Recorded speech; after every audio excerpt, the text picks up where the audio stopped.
Un abrazo, Humberto, nos vemos mañana. Que esté bien. Daritza, vamos a seguir hablando de lo que comentábamos en el bloque anterior, que tiene que ver con el tema de la violencia intrafamiliar, en este caso de la denuncia que se establece frente a Luis Ñeco, conocido actor local.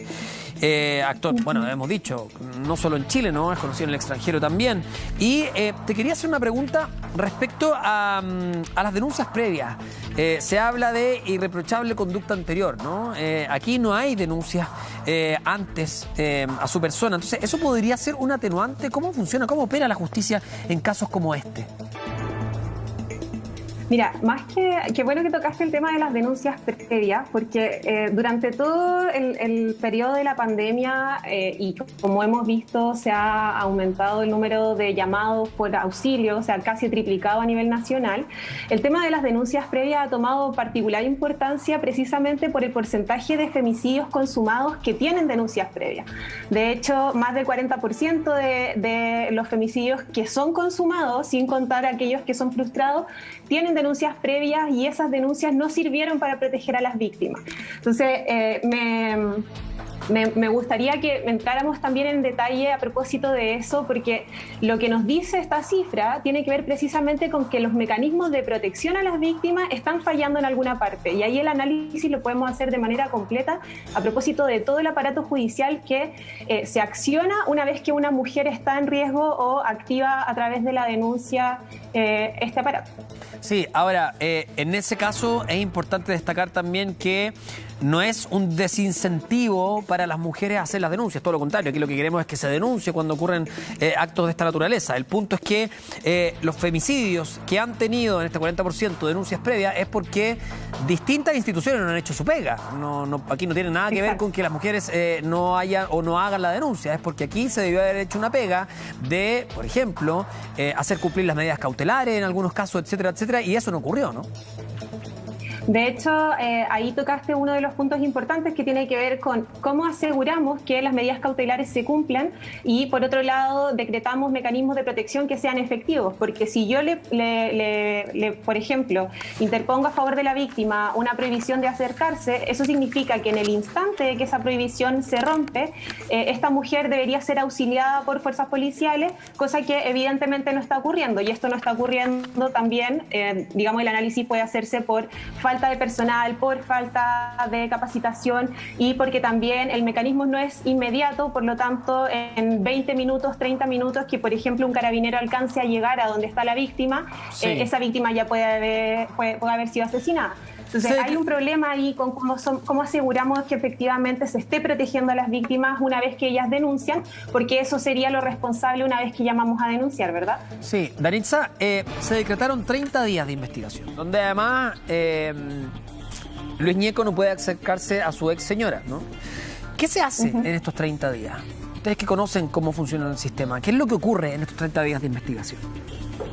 Bueno, el periodo que hoy día está transcurriendo, que son estos 30 días de investigación, es el que tiene efectivamente la Fiscalía para recabar todas las pruebas necesarias para formular una acusación posterior. Estos 30 días es importante tener claro que podrían extenderse y prorrogarse a solicitud de la Fiscalía para poder seguir investigando o indagando más en los antecedentes, pero que en cualquier caso tiene un máximo de extensión que es de 2 años.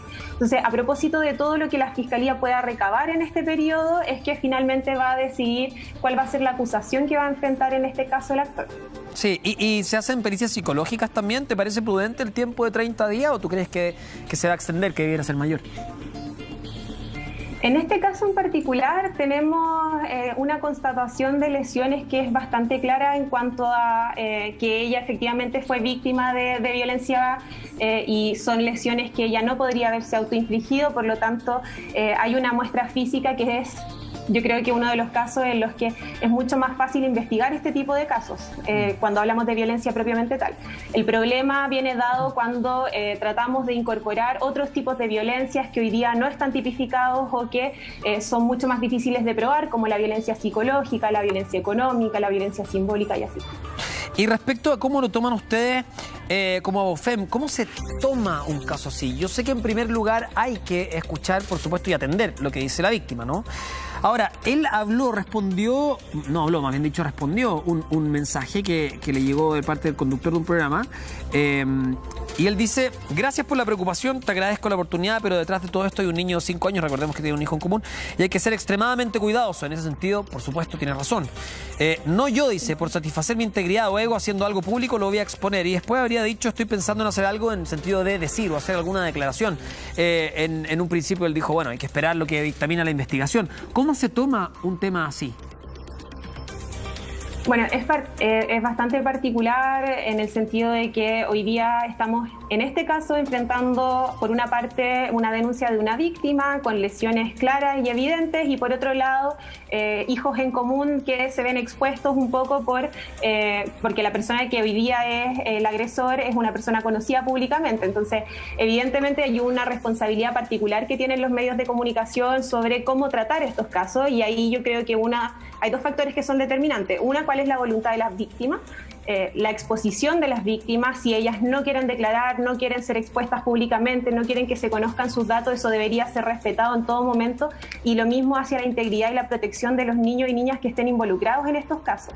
Es bastante complejo porque además significa que, además de la causa que tiene que ver con la violencia propiamente tal, eventualmente también va a tener que conocerse cuál va a ser la relación que va a quedar entre ellos por este hijo en común. Entonces, ahí tenemos una situación donde también es particularmente delicada para la víctima porque hay un vínculo que no se puede romper. Sí, y respecto... te pido que extrapolemos este caso, ¿no? Que lo veamos en términos más genéricos también para conocer y ir aprendiendo a propósito de estos temas. En términos de los agresores, por ejemplo, ¿cómo ustedes los consideran inmediatamente como agresores? ¿Esperan el resultado de una investigación? ¿Escuchan en una primera instancia, por supuesto, a la víctima? ¿Ven cuáles son las lesiones? ¿Cómo funciona en el sentido de qué etapas van pasando?